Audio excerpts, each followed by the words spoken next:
Thanks for joining me today. My name is Chris, and my video today is going to be about one of my very favorite handbags from my collection. It's not really a trendy bag. In fact, it's a little bit older, but I just love it. And so here it is. It is my Tod's Bauletto, and this bag is probably about 7 or 8 years old. I got it brand new quite a while ago, but there's a lot of reasons why I love this bag almost more than every other bag in my collection, and I'll tell you about them as I'm going through.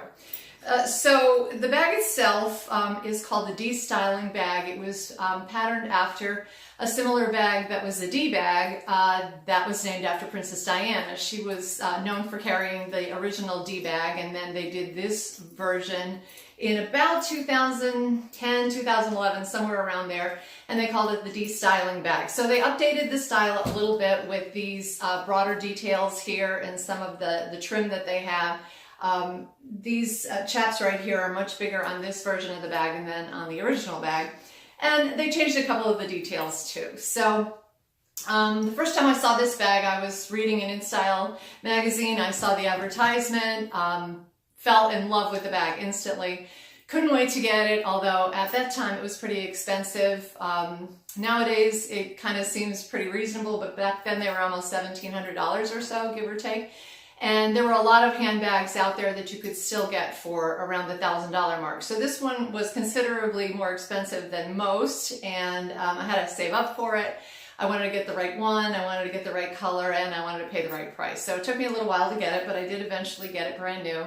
And I carried it for quite a while, a couple of months actually, I think. And then I started getting nervous about it because the leather on it is so beautiful and soft.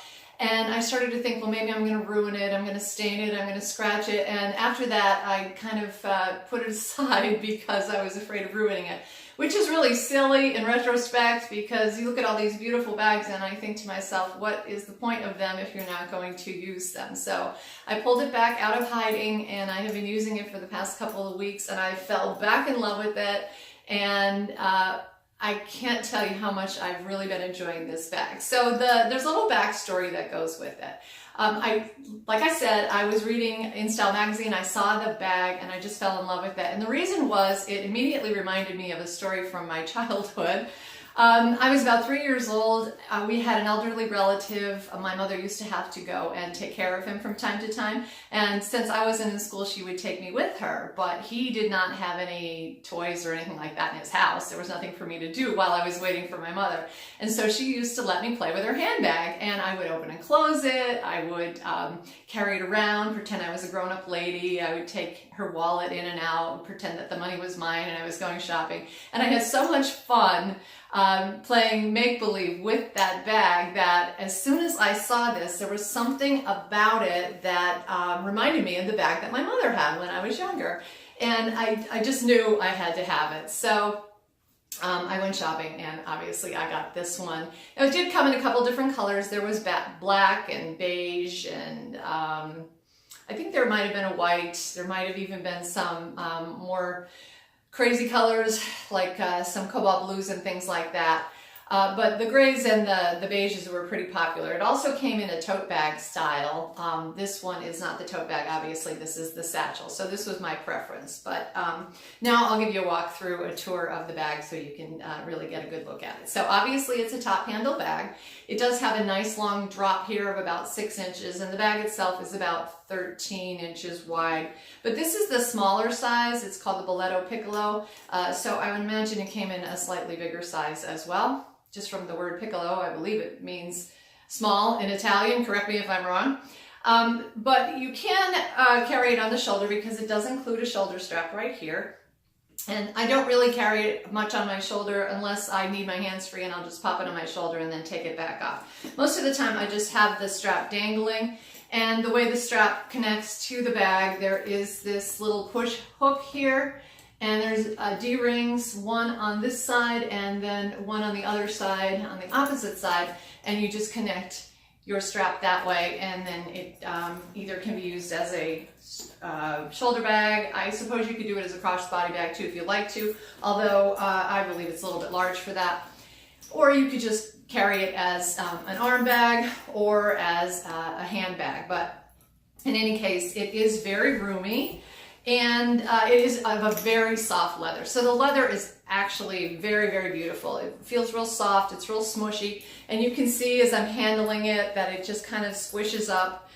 It is not the most structured bag, but I like that. I feel like it's nice and friendly, I guess, when I'm using it. I open it up like this. You just pull the handles real wide and you can throw anything in there. Everything fits in there but the kitchen sink. It's not one of those bags that you have to place your items very carefully in. There is a time and a place for those. They're sometimes really great, and I know a lot of people do enjoy a bag that is very rigid or has a lot of structure. This is not that bag, so it doesn't have a lot of structure. It is kind of soft and squishy, but on the other hand, it is very comfortable to carry, and it will mold against your side, or you know, if you have your arm on it, it will mold against your arm too without creasing in any way. So the bag has worn really well. It does have two zippers, or rather a double zipper on the top here. I'm just going to close it real quickly so I can point out the side. So as you can see, the zipper right there will meet in the middle, or you could just use one if you wanted to. And then the top seam, or the top zipper itself, also has this little feature here where you can extend it if you wanted to. So it sort of gives it this curved feature like that. I suppose you could open it all the way up if you needed to put something really big like a laptop or something in here. I've never carried it that way.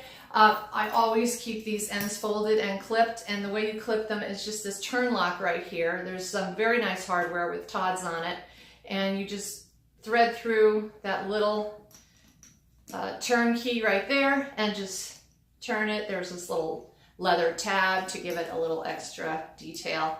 And then we would do the same thing on the other side. Very easy. And they stay closed. You don't ever have to worry about them opening or closing on you. They keep the sides of the bag nice and neat there. And they also look really cool. So there are some seams on the side. There's nice seaming on the bottom. And there's that detail, that glazing detail. That was the first thing that caught my eye about it. They have it here going all the way underneath the bag to the other side, and then it is on the handles as well, going around the chaps. So it gives it that really stylish look. There's just something about the look of these chaps that I absolutely love. And like I said, they reminded me of the bag that my mother had a long, long time ago. So that is one of the things that appealed to me the most. When you open the bag, you've got your two zipper pulls. They are leather, and they do have a nice little gold tone stud there. All of the hardware on this bag is gold tone, and it has worn really well. There haven't been many problems with scratches. It's not really tarnished in any way. So like you would expect for an expensive handbag, the hardware is usually going to be better quality. The interior of the bag is just a big open space with one pocket. The lining is very nice. It's a good solid canvas. It does not pull out. It's secured to the bottom, so you're not going to have that what sometimes happens when the linings are not secured is when you're pulling things out of your bag, the lining comes out too. That drives me crazy, and you will not find that with this bag. And then there is also a really big zipper compartment. I'll try to pick it up there. It's about 8 inches wide, and it's nice and open. And oh, those are my cards. Usually I keep my little authenticity cards and so forth in my bag. So there's the original tags that came with the bag. I usually tuck them in a pocket. But this pocket fits my cell phone. It fits a lot of, it fits my key holder, a couple other things. I could put a card holder in there too. And like I said, there is absolutely no problems fitting just about anything in this bag. You could even put a tablet in here if you want to, or if you had a small laptop, you could easily put a laptop in there. If you might have to unhook these to extend it a little bit on the top, but overall a very roomy bag. So I really love this bag. I love the feel of it. I love the look of it. It was a bag that I always got a lot of looks. People weren't sure what it was, but they definitely could tell that it was an expensive bag, and that's always a nice feeling too. So that is my Todd's bag. I did want to mention that Todd seems to be making a little bit of a comeback. I saw a couple videos where people were featuring Todd's bags, just shopping for them and mentioning that they were out there, and they do have a new version of this D Styling bag. It's a mini bag. I'm not sure what they mean by mini. I don't know specifically how big it is, but it's a version of the D Styling bag. They still do have these big chaps, but they've changed the handle a little bit. So there's a little ring here that connects to the handle, which gives it a little bit of a different look. And then the zipper pulls are really big loops. So I will try to find a picture of that and put it up in the corner for you so you can get a look at that bag. I believe it is selling really well. Like I feel like it's sold out already in a lot of different places. So if you are interested in a D bag, but you either can't get your hands on the mini one, the new one, or maybe you just want to revisit something that's a little bit more roomy, these are available on a lot of the pre-owned websites for a very good price, and they really are a bag that I can highly recommend. I just love mine. I could just hug it. All right, well, anyway, that's my video for today. I hope you enjoyed it. I know it's not, you know, a really trendy or fashionable bag, but I do want to mention it because it is one of my absolute favorites. So thank you to everyone who has subscribed. I do appreciate your support. If you have any questions, make sure you comment down below. And if you like the video, please give it a thumbs up. And I will see you again soon with another video. Take care.